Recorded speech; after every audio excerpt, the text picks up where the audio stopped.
want to share something. I've been keeping it in my mind for a while, and it has to deal with my experience, my trials and tribulations, my testimony on things. Something I was told to communicate to everybody under DN in Navajo. That means God. And what I went through started out at the Domus area in Prescott, Arizona, where I was met with some Marine brothers. Things that I've dealt with over and over again, repeatedly. Certain behaviors and patterns and characters. And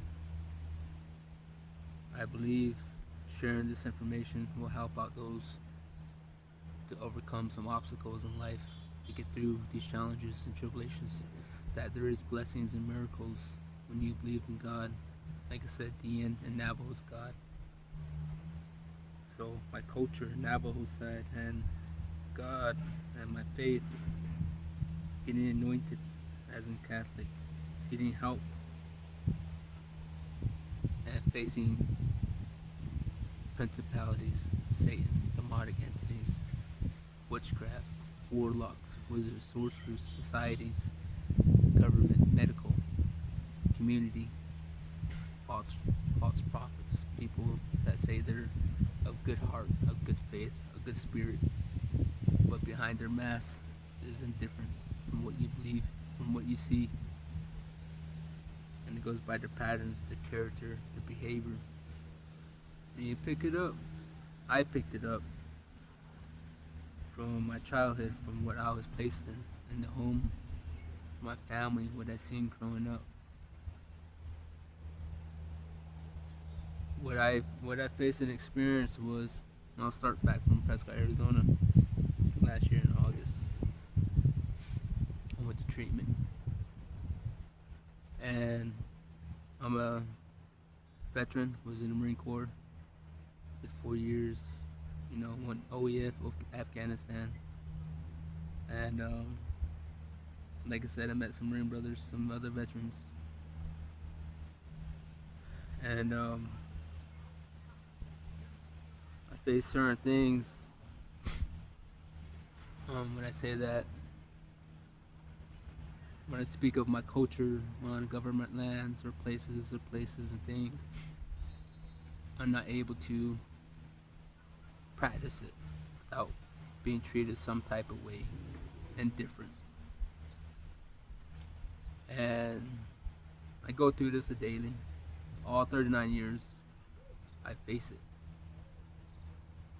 Prejudice, discrimination, those certain topics that no one would discuss.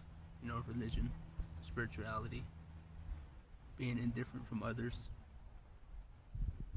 And I advocate for Native Americans, not just for Native Americans, but for other cultures and their belief system. Because we all come from somewhere. We all have a belief, and then it all leads to God. It might be a different language.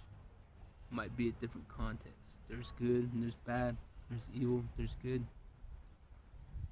And I believe that if you're doing God's work, Creator's work, and I'm sure it's different from other languages, other places, other nations around the world. You're still doing good, being positive, doing it pure of heart, compassion, love, and helping others. Be a guidance, be of light, be a protective, doing God's work. So Navajo, again, DN. Me, I'm Navajo, and I'll introduce myself. I'm Kiani. Ushihin Tabahan Toluchini. That's where I come from. And I struggle, I struggle with my own, where I come from, with my language. But I'm learning. just like anything, learning, picking up, and learning, asking questions, educating myself. I anyways, I like to start off at Prescott, Arizona. When I was going to the Dom there, um, what I so one of the things was that I got triggered down there, finding out there's 3 individuals that I don't agree with, and I'm not gonna say it over here on this, but it has to do with bad stuff, kind of what's already going on with a lot of the news, you know, with kids involved and stuff like that. So I got triggered, and I was told to talk about this. And sorry, I'm sick. I kind of got some mucus and stuff. Anyways, I sat down with a psychologist, therapist / doctor, and they wanted to do like an EKG on me. That's what they told me, to sit down and talk about this. So I sat down to get this stuff taken care of. I let some stuff out, and we didn't do the EKG like I was told. And he asked me about these 3 individuals, how would I feel about them, what's my thoughts, what's my intrusive thoughts, all these other things. So I was like, well, if I talk about it, be honest and truthful, my integrity, I talk about these things. You guys didn't arrest me, you guys didn't do police escort, you guys sent me to the psych ward, all these other things. You know, and they smiled at me. She smiled at me and says, no, we wouldn't. We would never do that to you. I said, I already know what you guys do. I know what you guys are about. But if you guys really want to know, then I'll tell you. Because I'm not gonna lie to you.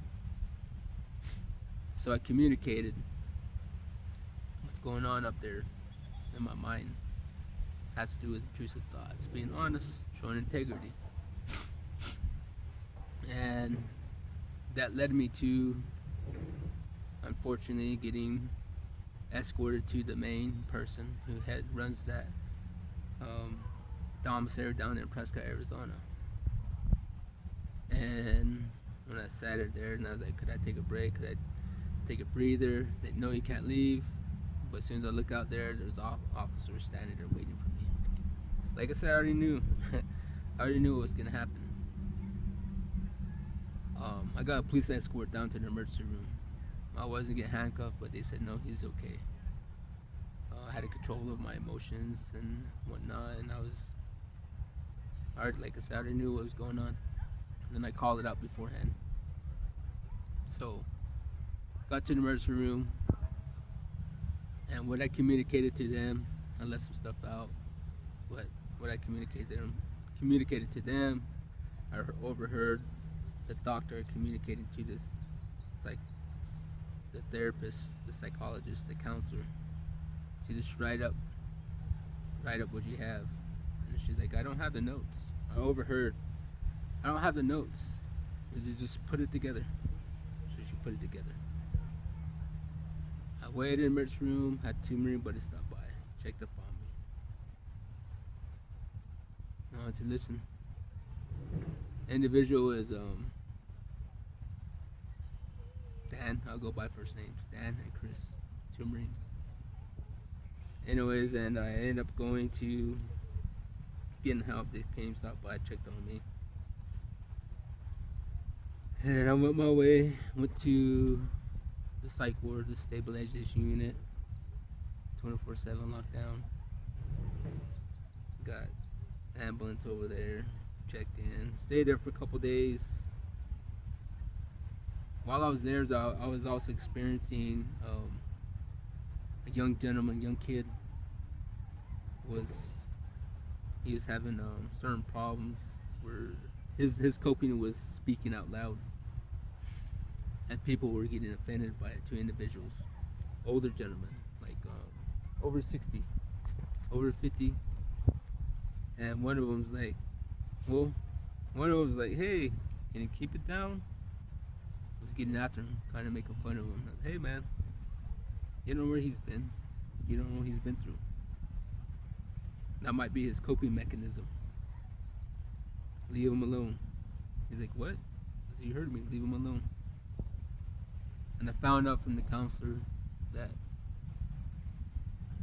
he used to be a loving kid, open-hearted, compassionate, filled with joy, always want to talk to everybody and help people out. And now he's different from what he used to be. He doesn't trust anybody.